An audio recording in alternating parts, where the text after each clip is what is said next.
I want to bring in the former Resources Minister, now humble backbencher Matt Canavan. Now he joins me from Brisbane. Thanks for joining us, Matt. Look, there's lots to talk to you about, but first up, your reaction to this report from the World Health Organisation, UNICEF, The Lancet. You know, they bring a lot of authority to these issues, but what factual analysis do they bring? Well, a couple of points, Chris. One, you've kind of already made.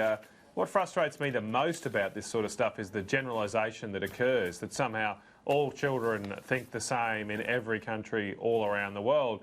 Yes, there are some children protesting about climate change, as you pointed out. That's a very, very, very small minority of children, and I've got five kids, and you know, I tell you what, they're much more interested in PewDiePie than politics. They're more interested in Fortnite than fostering revolution, and the only mining they really get involved in involves a computer game called Minecraft. Now, a lot of people, kids probably don't even know what those words mean, but when you have young children, you know that they're focused on the normal things developing kids are, interacting with their peers, developing their ideas, hopefully at one stage thinking about what they want to do in the future in terms of a job.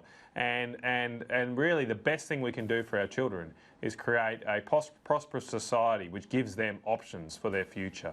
And that's something the WHO and a lot of these UN organisations just don't seem to grasp. That's what the vast majority of people want. Because the second point I'd say is what these organisations really are trying to do is undermine democracy. Decisions about our sustainability, about the use of our resources, should not be made by super political, non-elected, self-appointed bureaucracies. They should be made by the people in a demos, in a society where they come together and vote, and that's what we do in our country, and that's why, as you say, people are coming here, not moving elsewhere. Well, you're spot on. These are supranational bodies that are trying to impose national law changes. They're trying to get us to tax things and take measures like this. But what's even more pernicious, I suppose, is the fact that they're so misleading. They have access to all the data around the world and they kind of scoot past it. But they know that while, of course, there's poverty in the world, and of course we've got to do better, especially in developing nations, we've never had lower rates of poverty. We've never had more kids right across the world being educated better. Health standards, I mean, the improvements are vast, yet they paint such a pessimistic picture. And the reason we've got those falling, crashing poverty rates in our region is because of, or partly because of, the massive increase in the use of energy, particularly fossil fuels. So the use of fossil fuels in the Asia-Pacific region has increased 8 times in our generation. In the last 30 years, it's gone up by more than 8 times. Over that same period, the extreme poverty rate has fallen by more than 2/3 to 2.3%. So in 30 years, we've gone from a situation that in our region, this is our region, where we're part of, the Asia-Pacific region, 2 in every 3 people lived on less than US $1.90 a day. Today, the figure is 2.3%. It's a remarkable outcome, and in part thanks to the coal and gas that we produce. And this tells a lot of the other part of what the WHO and others are doing. They're saying we're all terrible and evil because Australians, as a per capita, as per person, produce a lot of carbon emissions. But really the test should be the consumption of carbon emissions, not the production of them. So what's happened increasingly in European countries is they're exporting the production of cars, of heavy industry products, steel, etc., to other countries. So it doesn't show up in their figures, but they're still importing the cars, they're still using the TVs made in these factories, they're still consuming, embodied in those goods and services, more carbon emissions than most in the world. They're just not being accounted for in the flawed methodology that the WHO are using. And if you look at their sustainability index, it's pretty easy to see how to get to the top of that. You need to have an economy like Burundi or Chad or Niger. You know, it is ridiculous. They're trying to undermine our economies rather than support them. Speaking of that, I didn't realise you had 5 kids. No wonder you're so keen on developing jobs opportunities in Queensland. The proposed Collinsville coal-fired power station. You're very keen, and the federal government has committed, when you were still in Cabinet, to have a feasibility study into that project. Let's just have a look what the Labor Premier of Queensland has said about that today on Sky News.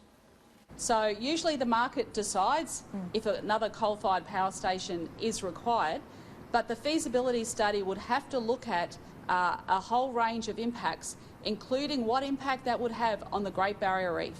And I think everybody here knows too that the Great Barrier Reef is not just a national icon, it's an international icon. Matt Canavan, that sounds like an argument against burning any coal because the power plant itself would have no direct impact on the reef, surely. That's right. I mean, I'm not sure if the Premier's been to Collinsville. Not many Labor MPs get up there these days, even though it used to be a hotbed of support for Labor. But Collinsville's 100 kilometres from the reef. The state government owns a coal-fired power station today, just west of Rockhampton, just west of where I live. That's only about 60 kilometres from the coastline, at least, and Collinsville's about 80 kilometres from the coastline, about 90 kilometres from the coastline. So if this power station is going to apparently kill the reef, according to the Premier, what about the one that she currently owns and is operating and has just invested? They've invested about $100 million in upgrading it. So what was the situation there? There's another power station at Gladstone, right on the coastline. Literally, you could see the reef from the top of the generation units there at Gladstone Power Station. It's owned by a private company. It's built by the Queensland government, though, with assistance from the federal government. But the point... It runs and supports jobs there. This is just crazy. Basically, sorry to interrupt, the Queensland government is saying... Yeah, that's right. Because this is about whether or not a Queensland government would approve such a power station. And she's suggesting that the state government in Queensland might ban a power station, not for the immediate environmental damage that might be caused in that state, but because it might add to global carbon emissions. That's right, because of the indirect impacts, they're saying. But, of course, it doesn't matter, as you said, it doesn't matter where the carbon is burnt, where the coal is burned. It all potentially has an impact there, according to Anastasia Palaszczuk.